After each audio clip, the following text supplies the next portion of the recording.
अस्सलाम वालेकुम। अच्छा जी, आज हमारे पास वीडियो के लिए एक फ़ोन आया है पोको का। पोको X3 प्रो मॉडल है ये।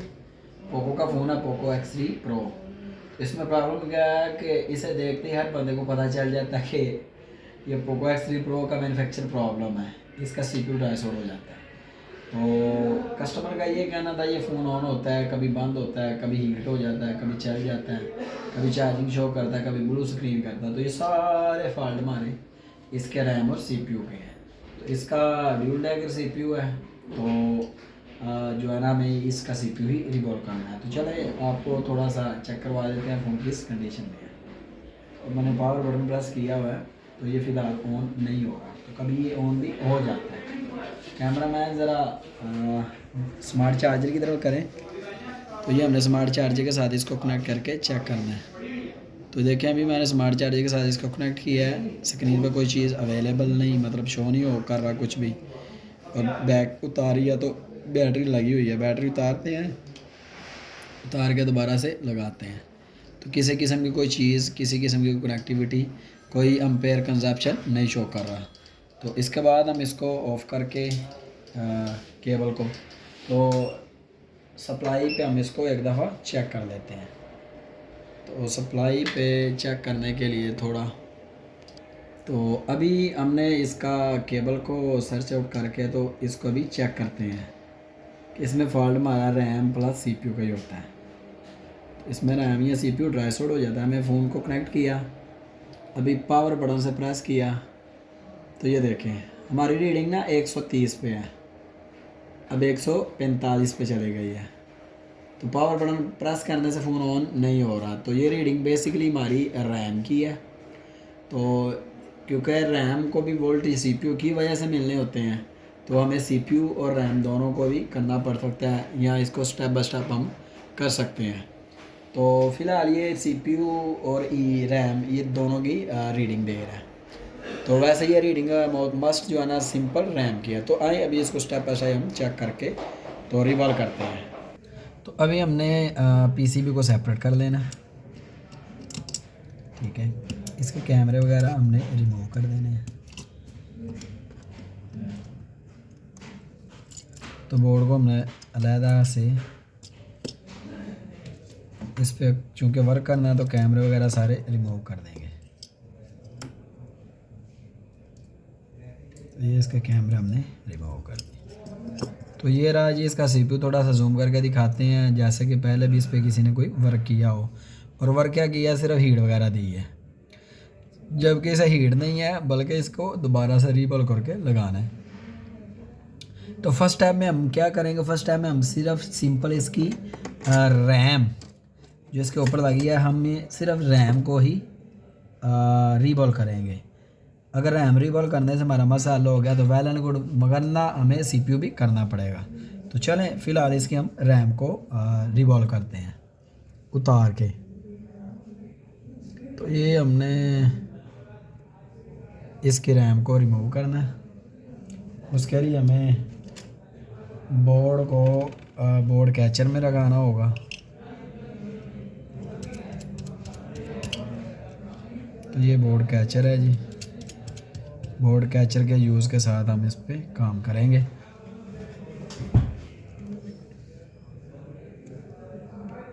तो अभी हमने इसकी पेस्ट को काटना है। तो सबसे पहले तो ये ब्लैक गम है जी, इसको हमने कटिंग करनी है ड्रैगन ब्लेड के साथ। तो ये जी हमने इसकी कटिंग यहाँ से स्टार्ट की, अब इस साइड से कटिंग है इसकी।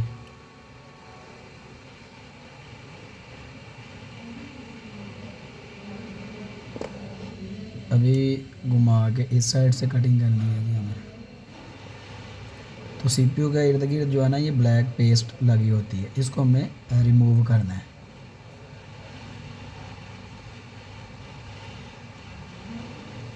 ये ब्लैक पेस्ट हमने रिमूव अच्छे से कर दिया। चारों तरफ से पेस्ट को रिमूव कर देना जी। रिमूव करने के बाद हम स्टेप बाय स्टेप रिमूव करेंगे सारे इसकी रैम और इसका CPU। तो फर्स्ट पे हम इसकी जो है ना रैम को ओपन करेंगे। अभी हम थोड़ा सा इसके ऊपर पेस्ट यूज़ करेंगे।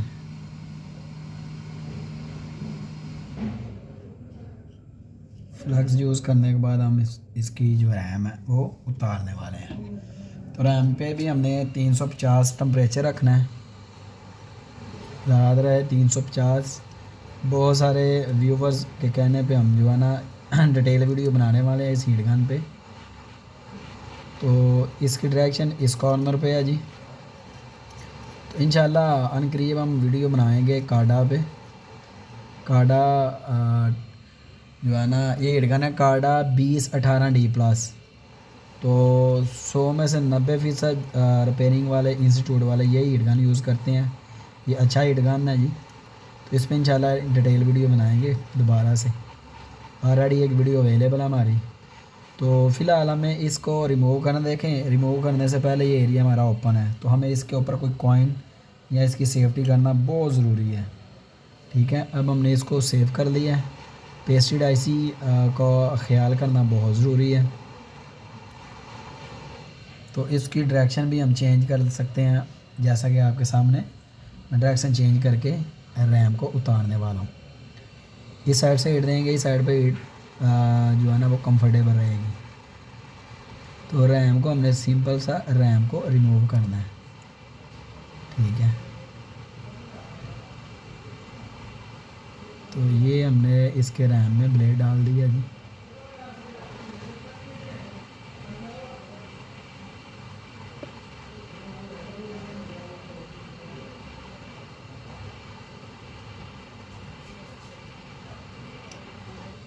तो ये सिंपल हमने रैम को रिमूव कर दिया।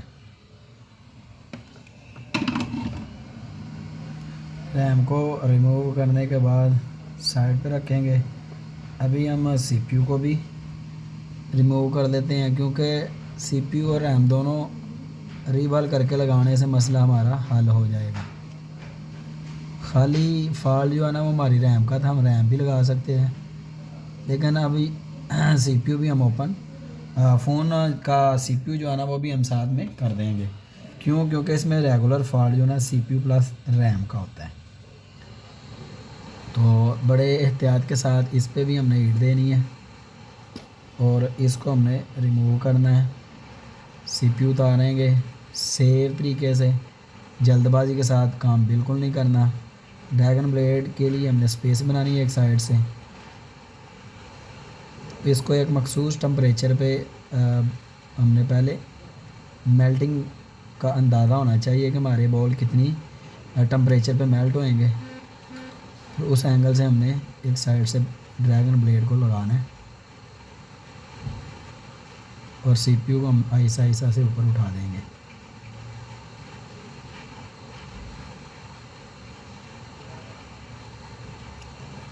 तो ये हमारा सीपीयू जी, हमने सीपीयू को भी सेफ तरीके से उतार दिया। हमारा सीपीयू और रैम सेफ तरीके से रिमूव हो गया। अभी हम इसको क्लीन करते हैं, क्लीन करके दोबारा इंस्टॉल करते हैं। तो ये हमने थोड़ा सा फ्लक्स डाल लिया इसमें, रिबॉलिंग वाला पेस्ट। तो 183 है, इसके साथ हम इसको ऐसे कर लेंगे ताकि गम भी और बॉल भी सारे वो उतर जाएं।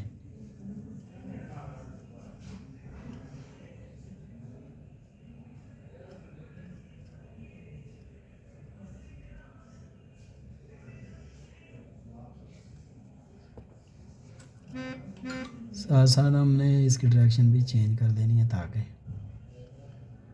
सहूलत पैदा हो जाए काम में।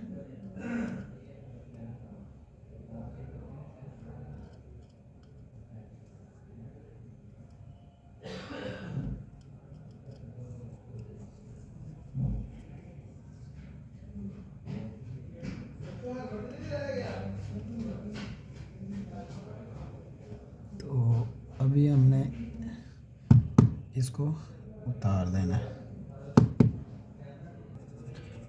इसको हमने विक वायर यूज़ करना। अभी थोड़ा सा क्लीन कर लेते हैं, फिर विक वायर यूज़ करेंगे गम को रिमूव करने के लिए। तो इसमें चूँकि ब्लैक पेस्ट होता है, ब्लैक पेस्ट को हमने पहले से काविये की मदद से थोड़ा लूज़ कर लिया है। कुछ उतर गई है, कुछ अभी अवेल है सीपीयू पैड पे। तो हम थोड़ा सा हीट गन से हेल्प लेंगे ताकि ये हमारी काम कंप्लीट रिमूव हो जाए। अगर उससे नहीं तो हम काविये से भी इसको रिमूव कर लेते हैं। तो अभी हम विक वायर की मदद से इसको रिमूव करने वाले हैं, विक वायर या डी सोल्डिंग वायर से।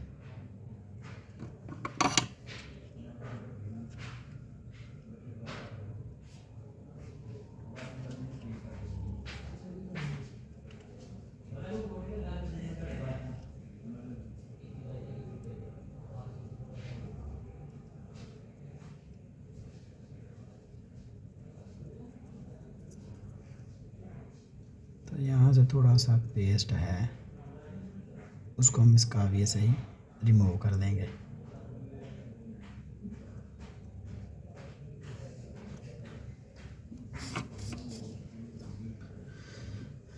तो आयरन की मदद से हमने इसको वर्क स्टेशन की मदद से रिमूव कर दिया। अभी सीपीयू पैड बिल्कुल क्लीन करना है।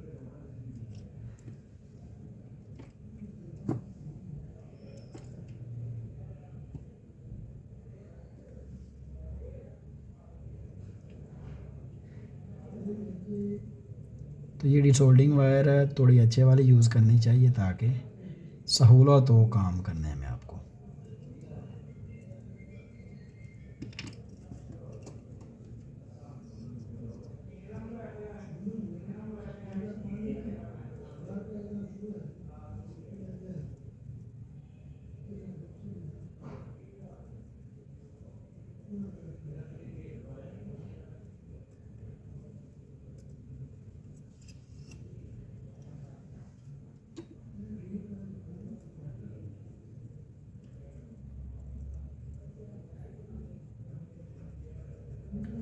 तो ये विक वायर यूज़ हो चुकी है कंप्लीट, हमारा सीपीयू पैड साफ़ हो चुका हुआ है। तो ये हमारा सीपीयू पैड बिल्कुल तैयार हो चुका हुआ है। ठीक है जी, अभी हम सीपीयू और रैम को क्लीन करने वाले हैं। तो अभी हमने सीपीयू को भी क्लीन कर दिया हुआ है। थोड़ा सा फ्लक्स इस पे लगाएंगे और इसको कंप्लीट क्लियर कर देंगे।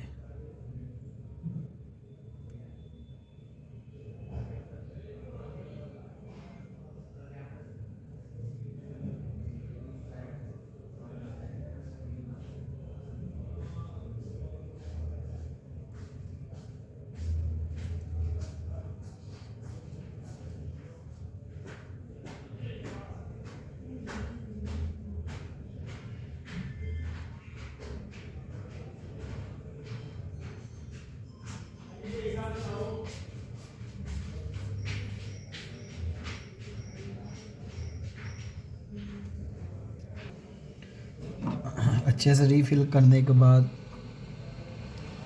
अभी हम सीपीयू को हीट देते हैं ताकि हमारा सीपीयू रीबॉल हो सके।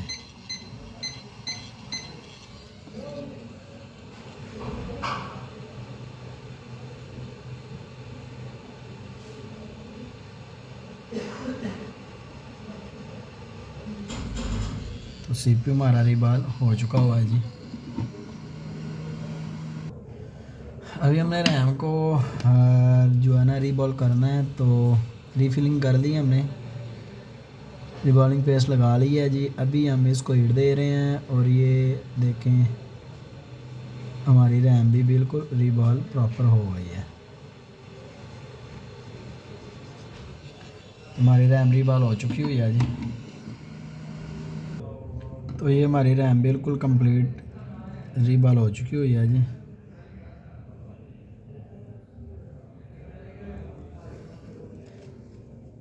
और ये हमारा सीपीयू पोको X3 Pro है जी। इसका सीपीयू और रैम हमने रीबॉल कर ली, अभी इंस्टॉल करेंगे। तो अभी फाइनलाइज हम सीपीयू को इंस्टॉल करने वाले हैं जी।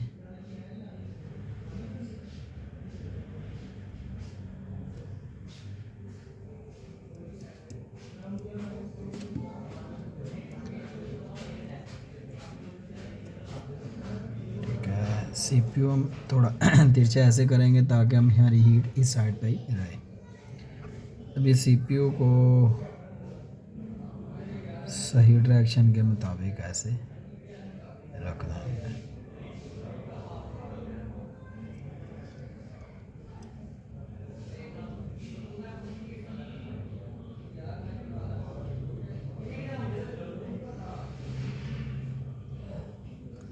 तो ये CPU बिल्कुल अपनी एग्जैक्ट लोकेशन पे बैठ चुका हुआ है जी। यहाँ पे हम कॉइन रखेंगे और हीट गन से इसको हम हीट देना शुरू करते हैं।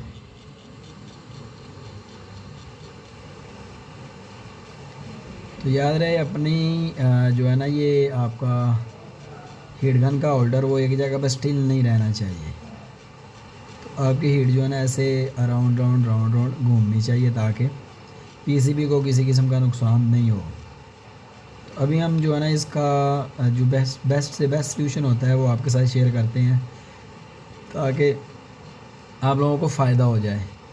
तो थोड़ी देर के लिए हमने इसको ऐसे राउंड राउंड हीट देनी है और फिर थोड़ा सा हमने फ्लैक्स लगाना है।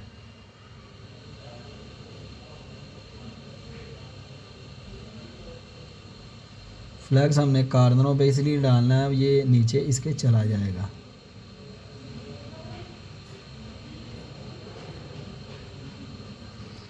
अब जो फ्लैक्स के नीचे गया, जब हम देखेंगे वो फ्लैक्स थोड़ा थोड़ा जो इसके हमने नीचे फेंका है वो बाहर आ रहा है, तो आपका बिल्कुल आईसी जो है ना वो मेल्ट हो जाएगा। तो फिर हम इसको हल्का सा शेक कर लेंगे, माइनर सा शेक।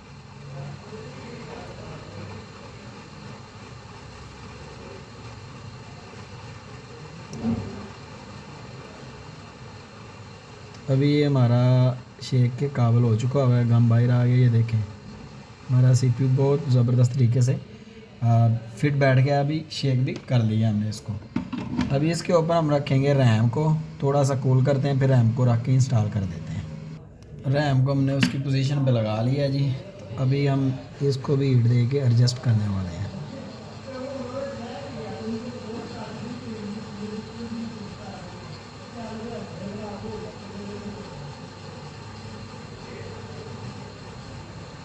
इसको भी हमने सेम मेथड से हीट देनी है।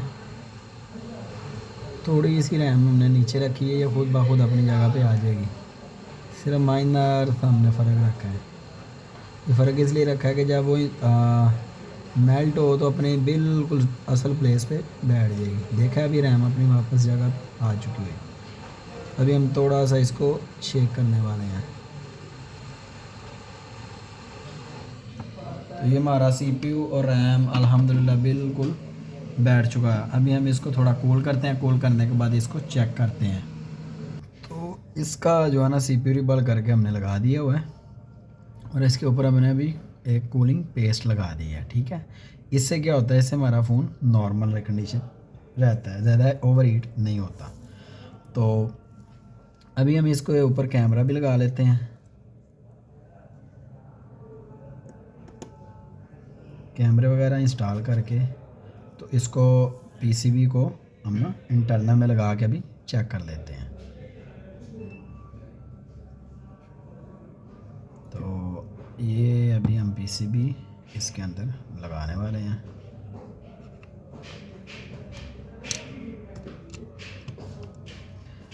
बाकी है इसके जो कैमरे वगैरह हैं वो हम ऐसे इंस्टॉल कर लेते हैं। थोड़ा सा जूम आउट करते हैं। LCD का कनेक्टर, पासिंग स्टिप, उसके बाद हमारे कैमरास, उसके बाद ये हमारा बटन,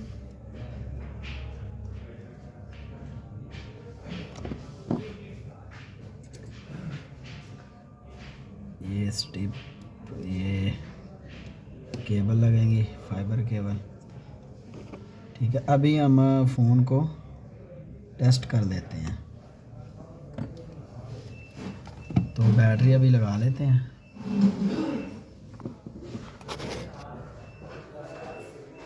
अच्छा जी, तो कंप्लीट CPU और रैम को रिवॉल्व करने के बाद अभी हम इसको चेक करते हैं। ठीक है, तो ये हमने फ़ोन को अच्छे से पैक कर दिया हुआ, कैमरे वगैरह। अभी हम पावर बटन को प्रेस कर देते हैं। तो ये देखें जी अल्हम्दुलिल्लाह हमारा पोको X3 प्रो ये फ़ोन ऑन हो चुका हुआ है।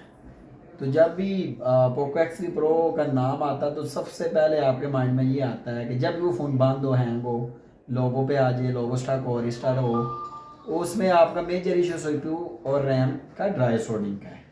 तो इसका मैं 2 मरतबा CPU रिबॉल करना पड़ा। एक दफ़ा रिबॉल किया बट उसमें कोई इशू आ गया जिसकी वजह से वो वर्क ना कर पाया। तो अभी ये फ़ोन ऑन हो चुका हुआ है लेकिन इसकी ब्राइटनेस लो है।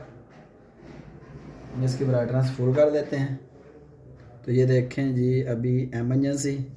तो ये देखें जी अल्हम्दुलिल्लाह हमारा फ़ोन वर्क कर चुका हुआ है। ठीक है जी, मिलते हैं एक और वीडियो के साथ, तब तक के लिए अल्लाह हाफिज़ व नासिर।